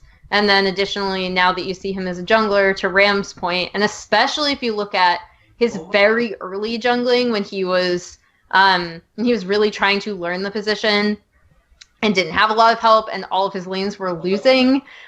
He didn't really have the knowledge of the jungle position itself to be able to like farm up and like be a carry later on. Like, kind of, if you look at Ambition's style when he first became a jungler, that was very much him, right? Like he didn't pay attention to his lanes, but he would farm for forever, and then he'd come and just be this like beast. Score was the exact opposite. Yes. He would try to help his lanes, and they would always be losing, and so he didn't really have, he didn't really know what to do in that situation. And obviously that improved when he got Fixer first, and then later when he got Peekaboo, and by season 5 World Championship, you know, he had learned a lot more about the position itself. But I do think that is his default jungle style, and it also probably... this might be a leap again, and I can only like guess at this, but I think it also probably has a lot to do with his individual leadership style, is that he is there as like a facilitator to try to make sure that the rest of the team performs really well around him. And I know initially, I think one of the reasons why he's kind of escaped a bit of criticism is because other members of KT have actually stepped forward and said, no, it was actually like a lot to do with me. Like, I know Mata said that I had to adjust my entire play style, my entire shot calling style, my entire communication system, because even as late as when he was on RNG, especially if you watch him with Whoosh, not as much with Easy Eye, but if you watch him with Whoosh, he is obviously like, he has his hands all over the game, you know, like he's controlling everything. And that is the kind of style that Mata was known for back when he was in Korea with Samsung. It's the kind of style he was known for, not as much on with this time on Beachy, but like when he did have that RNG team, again, that was still his default play style. And he himself came out and said, I had issues here. Smeb also said that I was a really big voice on the Tigers, and now like I'm trying to adjust to this new system. So I think that also probably has a lot to do with it, because other members of KT have kind of stepped forward and said like it was more our fault, and there were just too many people talking at once, and we just weren't communicating well. So in that regard, I guess you could then dial it back and take score to task for not being able to facilitate between, like, say, Mata and Smeb or the rest of the team and try to get them to communicate better as a unit. But I'm not really sure if I would place the blame on him, especially since I can only guess at things through his playstyle, what he seems like in interviews and with the team, and then also what his teammates have said throughout last year. Okay, what do you think, Ram? The question was, like, why do you think he escapes criticism? It was more just along the lines of, like, I was just saying that to get her to try and explain how, you know, someone who basically built his hype by being like, look, he's making the most of having almost nothing and then got everything and then bizarrely didn't get criticized the other way around. So I was just asking how she resolved that. So what about for you, though? What do you like about Score? What's impressive about him? I think the thing about Score is that he always seems to have, like, an answer to every situation that you put against him in game. I remember a lot when I was working with Julius on E United. We talked a lot about jungle, like who was a really good jungle, and I would always mention, like, look at the way that Score deals with situations. Julius always complained about, like, how if he played certain jungle matchups, it was very hard for him to do what he wanted to do. And I would point to Score and say, this is how Score looks at the matchup, and he figures out ways to overcome it. One such example was Gragas into Rengar when Rengar was really strong. He used Gragas as, like, a buffer, and it's a very smart way for Score to play because it played into his and KT's style, while also systematically shutting down a top-tier pick, which, I mean, if I had a player like that on a team, and this isn't me just, like, shit-talking Julius, don't get me wrong, I actually really enjoyed working with Julius, but that was just, like, an example that I think Score was able to do, is that Score has his skill set. And he's not a huge carry player. He's never going to be the guy that's going to, like, 1v9 games, but he, in a lot of ways, the way that he jungles is similar to how he was dealing with KT. He makes do with what he has, and he's very resourceful in how he takes on duels and fights and the jungle matchups. And also, I don't think he was really given, like, a superstars team. Like, he's got a team with high highs, Yes. but very low lows. So in a way, you can make the argument that he was given a lot of players to play around, but if he plays around them and then they troll, is that his fault? Like, he plays around Pawn a lot, and he gets Pawn a lot of priority in leads, and then Pawn just, like, mispositions and dies in a team fight. And this happens a lot. And is that Score's fault? Probably not. And I'm not saying that Score never plays bad. He does play bad sometimes, but he is probably, like, everything that you would need from what a traditional jungler would do. Yes. Like, put it this way, I always thought this, okay, I realise, yes, on paper, if you say I'm going to give you Smeb and all these players, yeah, that sounds great, but again, those players hadn't played together, so it's actually not like you're giving them a whole team, and that's amazing. Like, if I actually could go back in time and do the move that I want, all I would do is, I would have kept last year, the 2016 Rocks Tigers, and just put Score instead of Peanut. I think if you do that, that team would just be OP as fuck. Because they already were pretty good with Peanut. They already were good when they had that shit Lee, who was one of the worst players to ever play in the final of the World Championship. Unbelievably bad. So I think if you could have had someone like Score, and then in that team, it's absolutely set the way the game's going to be played. You know what Kuro's going to do. You've got Smeb and Score. You've got amazing bot lane. They also can all share in the same misery of, like, oh, we always lose to SK Telecom, so we must destroy them together. Like, it has all the story, even the shit anime storyline I just wove in there. That's it. That's the dream. And then you don't have to waste each other's motherfucking time beating each other trying to get to SK Telecom. So let's think about it. So that you're saying that the Rocks Tigers lineup with Score instead of Lee, which would have been Smeb, Score, Kuro, Prey Gorilla. Yeah. Not bad, right? Yeah, and that's a functional team, but plus Score. I've just finished. Just pretty good, right? Yeah, and that, I mean, that provides like a good team color. Like we talk, we're using this term now since we're gonna use it every time now. Provides them a good team dynamic where, like, Kuro's limitations in a way is like a blessing in disguise, because you know what Kuro's going to do. You're not going to waste your time gangbanging in the middle, are you? And you know, Kuro is also, like, really efficient. Like, yes. When he doesn't receive mid attention from his jungler, like, he surprisingly is, like, very, very efficient. Which I think is a very underrated thing. It's the same reason. Yeah. This is why, if you are a jungler, your dream is to have a player like Kuro, Odoamne, these guys where they're like, no, out of choice, I would like you to just ignore me for the whole game, go elsewhere, and I'll still do pretty decent, actually. Like, that's the dream. They've taken care of a third of the game. As a former professional jungler, I really wish I had a team I could play on a team like that.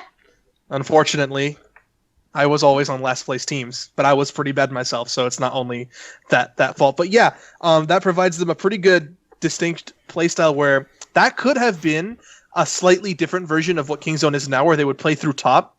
But I think instead of playing through top to get Khan huge leads, they would play through top to get Smeb strong, so that they could influence Kuro's matchup in a way that, while he is being efficient, he isn't getting battered. He never gets battered, but influencing like an efficient player, like just slightly, puts it into like even or slightly above even situation. So, I mean, this is all like in a fairy tale wonderland where the Rockstar takes its score. That is actually a very good team, and I actually think that Score could do the job many junglers are doing for their team better.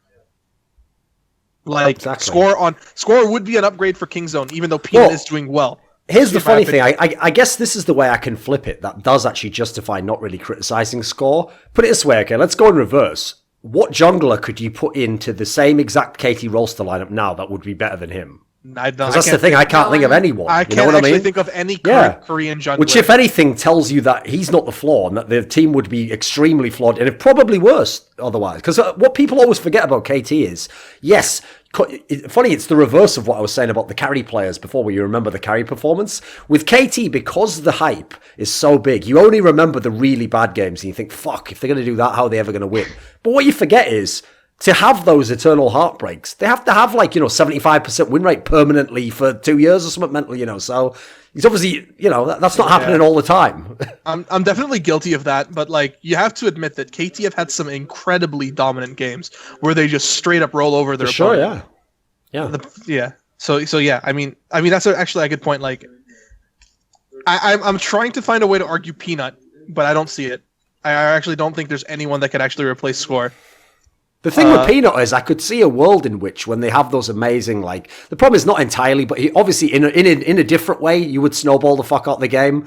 But in any of those games where it's going to shit, there's the whole team would be, it's over. Would be a huge issue. That is a dumpster fire actually waiting to be ignited.